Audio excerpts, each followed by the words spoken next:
Genshin Impact is a wondrous game with an ever-growing world and stylish art design. It's able to capture the imagination of players. Whether you enjoy the world, story, or gameplay, one aspect that keeps players coming back to the game are the amazing characters. So I'm Darcblade with a character guide to Kamisato, Ayaka in Genshin Impact. In this guide we'll briefly cover the basic lore of the character, their moves and abilities, weapon options, stat priorities and artifact builds. Remember though that these guides are aimed at free-to-play and low-spender players, so the guides will feature the characters as if they were mainly Constellation level 0 with 4-star weaponry. However, there may be a few exceptions to this rule. Kamisato Ayaka is a 5-star cryo character who wields a sword. However, unfortunately, in order to obtain her, you have to wish for her on limited time banners. Ayaka is the eldest daughter of the Kamisato clan, and the younger sister of Kamisato Ayato. She is a beautiful, elegant and graceful person, and the common folk of Inazuma cannot praise her enough.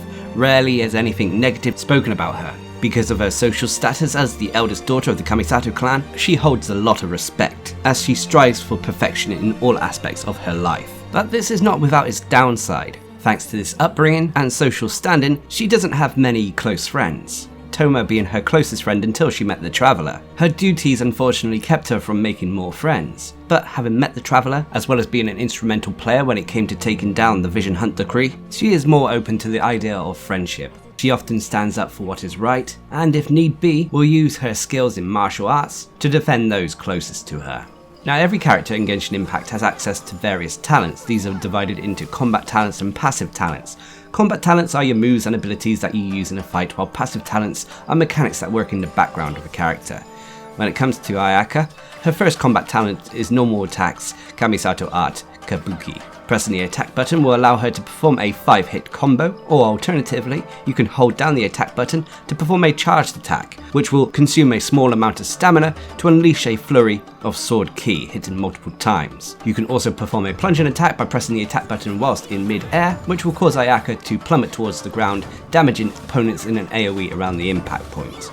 Now when it comes to Ayaka's normal attacks, both her 5-hit normal combo and charged attacks are very strong, and depending on your team composition you may want to favour one over the other. For example, if you have something that increases your normal attack damage, you'll want to focus on the 5-hit combo, whilst by default you may want to focus on your charged attacks so long as you have stamina. Her next combat talent is the Kamisato Art, Yuka. This is her elemental skill. When used, she'll summon blooming ice to launch nearby opponents, dealing AoE cryo damage. It's a straightforward hard-hitting move, but has a fairly long cooldown. Her next combat talent is Kamisato Art, Senhyo. This is actually Ayaka's sprint mechanic, but it is also a combat talent. When Ayaka sprints, she'll consume stamina to cloak herself in frozen fog. This allows her to move at a quick pace, quicker than normal sprinting, and on top of that she can use it to traverse water, and when reappearing after you've stopped sprinting, it will apply the cryo debuff to nearby opponents should they be close to her, and the coldness descends around Ayaka's weapon, infusing her attacks with cryo damage for a brief period of time, making this an incredibly useful ability to allow her normal attacks and charged attacks to deal cryo damage, for her to traverse the environment, and more. And then finally for the combat talents you have the Kamisato Art Sumetsu, which is Ayaka's elemental burst. When used, Ayaka will summon forth a snowstorm with flawless poise, unleashing a whirlwind of icy winds that slash repeatedly at enemies it touches, dealing cryo damage. The snowstorm will then explode after a small duration, dealing AoE cryo damage. This is a hard-hitting ability that can affect multiple opponents so long as they're grouped up together. And whilst you may not see one big giant number when the elemental burst is used, all of the damage added up makes this a very strong damage dealing elemental burst. But anyway, moving on to the passive talents. First of all, Amatsuni Kunitsumi Sanctification. After using your elemental skill, Kamisato Ayaka's normal and charged attacks deal 30% more damage for 6 seconds. So use your elemental skill before you start unleashing your normal and charged attacks. The next passive talent is the Kanten Senmoyo Blessing. When the cryo application at the end of your sprint hits an opponent, Ayaka gains the following effects. It will restore 10 stamina, and on top of that, you'll gain 18% cryo damage bonus for 10 seconds, enhancing her damage even further. And then finally it's Fruits of Sinsha. When Ayaka crafts weapon Ascension materials, she has a 10% chance to receive double the product if you're lucky enough. So those are all the passive and combat talents available to Ayaka. Let's briefly talk about the constellations. Now, even though these guides are mainly aimed at Constellation level 0 characters, if you are lucky enough to get more constellations for Ayaka, there are a few that stand out. First of all is Ebb and Flow, Constellation level 4. When an opponent is damaged by your elemental burst, their defense will be decreased by 30% for 6 seconds. And you also have Dance of Sugetsu. Ayaka will now gain a buff every 10 seconds, increasing her charged attack damage by 298%. This buff will be cleared every 0.5 seconds after Ayaka's charged attack has hit an opponent, after which the timer for this ability will restart. Again, lending credence to using her charged attack as her main source of damage. But regardless, the other constellations in the list all increase Ayaka's damage dealing capabilities, making pretty much all of them excellent additions to the character. But let's move on to the next section where we talk about the builds that I like to use for Ayaka. Now Ayaka, the way she is she's a main DPS. Pretty much. She can kind of be used as a sub DPS as well, focusing more on her elemental burst, but for the most part, she is excellent at dealing damage as a whole. And this is reflected in the builds that I like to use for her. So the first build is the main DPS build. So when it comes to the weaponry, remember that we're focusing mainly on 4-star weaponry here, as 5-star weaponry is probably going to be the most optimal if you're lucky enough to get any. But when it comes to 4-star weaponry option, I'd first recommend the Black Sword if you're able to get the Battle Pass. This will increase our crit rate and give us the Justice bonus, which increases the damage of our normal and charged attacks, and on top of that, it will also give us an opportunity to regenerate our health. Failing that, you could also go for the Black Cliff Longsword, which will increase our crit damage, and on top of that, give us the Press the Advantage buff, which after defeating an opponent, our attack is increased. Failing that, I'd recommend the Flute, which increases our attack, and we get the Chord bonus, which our normal and charged attacks will give us a buff that stacks up to 5 times, after which it will trigger an AoE blast around us. Or you can go for the Inazuma Craftable Sword, which is the Amenoma Kageuchi, which increases our attack and gives us the Iwakura Succession bonus, which after casting an elemental skill will gain 1 Succession Seed. This can stack up to 3 times, after which, when we use an elemental burst, these seeds will be consumed, recharging our elemental burst. Finally, if you have none of these, I strongly recommend going for the Harbinger of Dawn, which gives us an increased crit damage, and on top of that, when our HP is above 90%, will increase our crit rates as well. If you're using this sword though, I'd strongly recommend bringing a shield character or healer in your team. So those are the weapons. As for the artifacts, I'd mainly recommend going for 4 pieces of the Blizzard Straya set. For wearing 2 pieces of this artifact set, you'll gain a cryo damage bonus of 15%, and for wearing 4 pieces, when a character attacks an opponent affected by cryo, their crit rate is increased by 20%. If the opponent is frozen, the crit rate is increased by an additional 20% as well. So this is a straightforward damage dealing artifact set that gives us some wiggle room when it comes to crit rate on our stats. However, if you're using this set, I'd strongly recommend using a Hydro character in your party, so we're able to freeze opponents and get that frozen crit bonus. But as for the stats, when it comes to your sands, I'd recommend first going for attack percentage. As for your goblet, I recommend going for cryo damage bonus, and then for your circlet, I'd recommend going for crit damage. You can go for crit rate if you want to, but we already have a lot of crit rate on the actual artifact set bonuses. It depends on what substats you're able to get. Speaking of substats, I recommend going for crit rate and crit damage first, followed by attack percentage, then energy recharge, elemental mastery, and then the rest. So when it comes to your talents though, I'd first recommend going for the Kamisato art, Tsuometsu, which is your elemental burst, followed by your normal attacks, and then your elemental skill. This gives you a great damage dealing build that benefits Ayaka whether she's the main DPS or even the sub DPS. This build is made even more effective if you are using a Hydro character in your team as well, so that's something to be aware of. But that brings us on to the next build, which is the normal attack DPS build. This build is another DPS build similar to the first one, but utilizes normal attacks above everything else. This is thanks to the artifact set we are using, which is the new Echoes of Offering.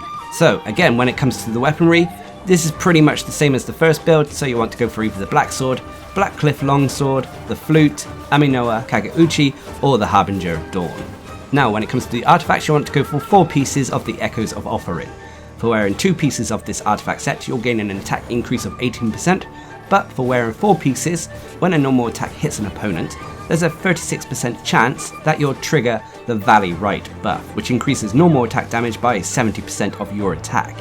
This will be dispelled though every 0.05 seconds after a normal attack deals damage. If that normal attack fails to trigger the Valley Right buff, the odds of triggering this damage increase buff will be increased by a further 20%. This trigger can occur once every 0.2 seconds. So this build is for players who like to use their normal attacks, as that Valley Right buff should see our normal attacks dealing large amounts of damage. So when it comes to the stats, for your Sands you'll want to focus on attack percentage again. You'll then want to go for either cryo damage or attack percentage on your goblets, and then for your circlet you'll want to go for either crit rate or crit damage. As for the substats, again crit rate and crit damage are king, followed by attack and attack percentage, then energy recharge and elemental mastery. As for the talents, you'll want to focus on normal attacks first, then your elemental burst, and then finally your elemental skill. Like I said, this build allows you to utilize normal attacks more, as they will be dealing large amounts of damage if that is your preferred playstyle. But regardless of how you like to use Ayaka, there's many builds out there. Without going into further details, if you want to use her solely for her elemental burst, you may want to consider pieces of the Noblesse Oblige set, as well as some more energy recharge in your build to allow her to use her elemental burst more often. But for me personally, the first build, the main DPS build, is my favourite. Even if I am not using Ayaka as the main DPS in my team, this build still works wonders at allowing her to deal massive amounts of damage, whether it be through her normal attacks, elemental skill, or especially her elemental burst. Which brings us on to the next section of the video, where we talk about the pros and cons. Now, no character in Genshin Impact is perfect. Everyone out there, whether they're 4-star or 5-star, has pros and cons that set them apart from one another. When it comes to Ayaka, her biggest pro is her damage output. She is a strong damage dealer, one of the best in the game. On top of that, her next pro is her sprint ability. The fact that she's able to use her sprint to infuse her weapon, to debuff opponents with cryo, to move faster than the normal sprint, and even go across water. It's very versatile, not only when it comes to combat, but also traversing the world. And then finally, thanks to her being a cryo user, when combined with a hydro user, she has the capabilities of crowd controlling opponents. But of course there are cons to every character out there. Unfortunately, one of her major cons is when using her charged attacks as your main source of damage, there can be stamina issues, especially as you are constantly sprinting to infuse your weapon with cryo and then performing those charged attacks. And the final con is, unfortunately, her energy recharge cost for her elemental burst is quite high at 80, which is something you need to be mindful of. But regardless of her cons, she is still one of the strongest damage dealing characters in the game, which more than makes up for her shortcomings. But every character in Genshin Impact is enhanced when used in the right team. When it comes to Ayaka, I'd strongly recommend using a Hydro character to assist her. Almost all the Hydro characters in the game can benefit Ayaka, especially if they have abilities that persist on the field. Characters like Barbara, Mona, Ayato, Shinsho, all their elemental skills or elemental bursts remain active on the field, allowing Ayaka to then benefit from this Hydro application freezing opponents. Alternatively, she can also work well with Pyro characters to create the damage dealing melt combos. And failing that, she also works well with characters who can increase her damage dealing abilities via normal attacks, charged attacks, or her elemental burst. There are lots of options out there. She is quite a universal character. The only team that she doesn't seem to work too well with is when it comes to physical damage. But overall, Ayaka is a great character. She has an endearing personality, and on top of that, she has an awesome kit when it comes to her talents. Her playstyle of using her abilities, then sprinting to infuse your weapon, and then performing normal and charged attacks keeps you on your toes and feels very interactive. And this is also rewarding because it deals a lot of damage, making her, at least for me, one of the most enjoyable characters to use in Genshin Impact. So there we have it. That is my character guide and overview to Kamisato Ayaka in Genshin Impact. Now remember, there are multiple ways to play and use the characters in the game, which is one of the many aspects that makes Genshin Impact so enjoyable. So at the end of the day, use the characters how you want to use them. These builds are how I personally like to use the characters, and I just hope they help you out in your adventures. So until next time, I've been Darcblade, bringing you a character guide to Kamisato Ayaka in Genshin Impact. Hope you enjoyed the video, thanks for watching, subscribe and like for more.